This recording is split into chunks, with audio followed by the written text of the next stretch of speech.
పైగా మీ పార్టీ జెండా చూస్తూ ఉంటాను ఎప్పటి నుంచో. క్రిస్టియన్ కంట్రీ జెండాని ఈయన రంగు మార్చి పెట్టుకున్నాడు ఏంటి అని అనిపిస్తూ ఉంటుంది. మీరు మీ పార్టీ జెండా ఇజ్రాయెల్ దేశం, అది క్రిస్టియన్ దేశం, జ్యూస్ దేశం.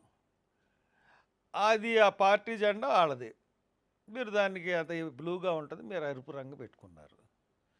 అక్కడ కూడా క్రిస్టియన్స్ కాపీయే. మీరు మొదటిసారి పోటీ చేసినప్పుడల్లా చర్చిలకి వెళ్ళారు, బాప్తీసాలు తీసుకున్నారు, మాయావతి కాళ్ళ మీద పడ్డారు, అంబేద్కర్ సాష్టాంగ నమస్కారం చేశారు, ఇవన్నీ చేశారు. మళ్ళీ ఇప్పుడంతా సనాతన ధర్మం, లడ్డూ మీద వివాదం. అయినా కానీ ఇంత చేసినా కానీ పాకా సత్యనారాయణకి ఎంపీ ఇచ్చారు.